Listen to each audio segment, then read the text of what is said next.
stealing people's attention and selling it to someone else is a crime, should be punished. And, I think NFTs will provide a way around that, which is, I'm trying to reach a community of people.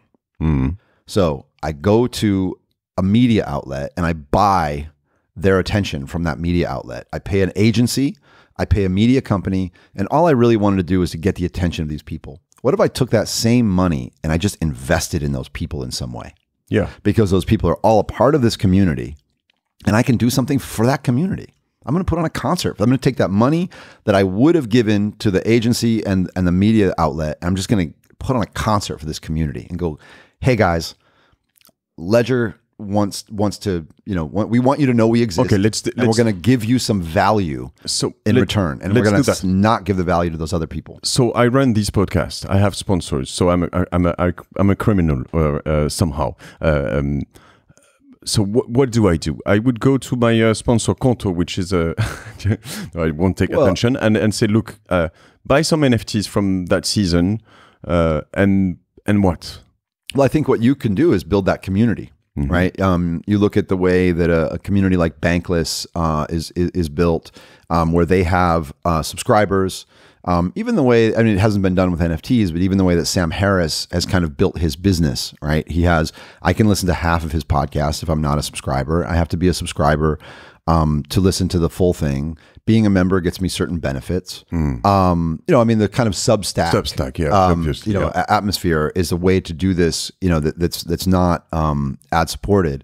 So I think there's both, and I think there's value to both, and the great thing is that the consumers have choice, right? I can choose, I want to listen to Tim Ferriss and I know that I just need to go to 10 minutes in before when the interview actually starts, or I could be a part of Sam Harris's world if I want to, if I can afford to, and et cetera. That's or maybe consumer choice at the end of the day. Yeah. I can be okay with sponsorship if it's free, but it's like some TVs before, or Spotify at the end of the day, right? Yeah, exactly. You have a choice of whether you want to kind of participate in that ecosystem or not.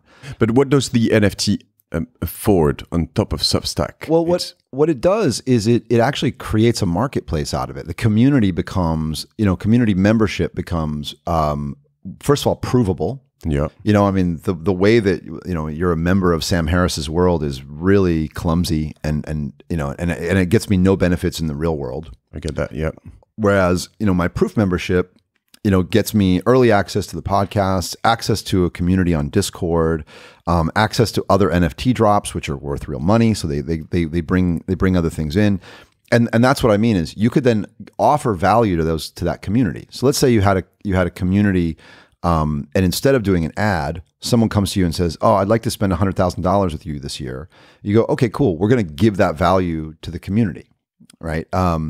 And here's how we're going to do that. Now, the value of the community, which you're also an owner in, has also gone up. You bring, kind of new and more valuable people into that community, and you're building ownership and building a company in that way. I don't think these have been fully explored yet. I think if you look at what Kevin Rose has done with Proof and Moonbirds, it's incredibly interesting. Like you could just go, it's just another profile pick project. No, he raised tens of millions of dollars last weekend, which he is pouring into building a company. What he really did was he gathered investment for his company from the users of the product, as opposed to venture capitalists. You compare that to Facebook. This is blowing at the moment. Not only on NFTs, but I have example on French companies. You have Snowball, you have Bricks, you have, those guys, they raised like 1 million, or Bricks, I think it was 20 million euros in 20 seconds. It's wow.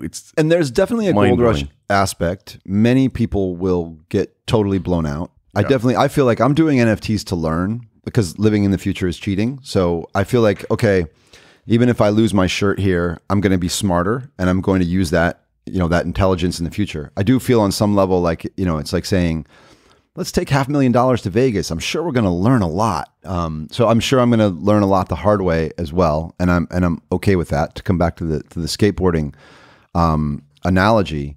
But, if you look at what'll come out of this, for sure there will be some big winners. Let's just take a really small example. Are you familiar with Bandcamp? Bandcamp is a great company. They were a competitor to us at Topspin. They are a platform for artists to self-release their records. Okay.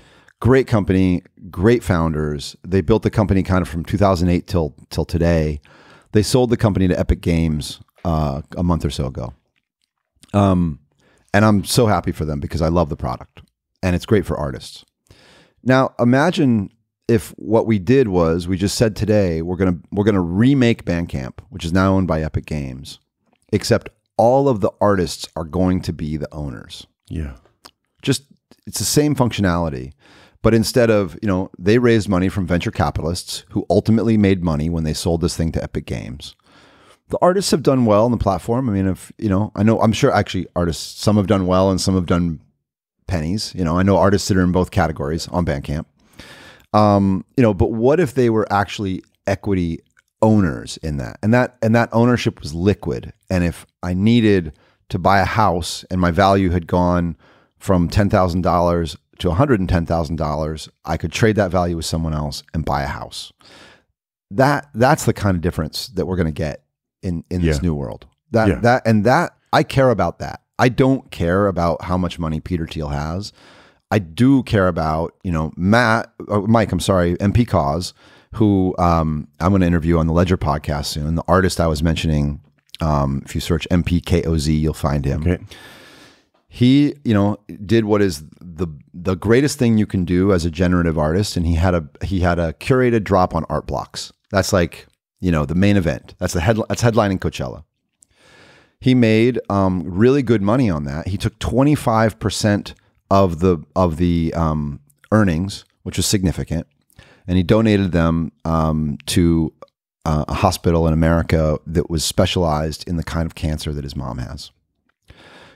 That was his art. Selling art as NFTs was transformative, not only for him and his family, but probably for other families, because the money that he's given to the research on this cancer is significant.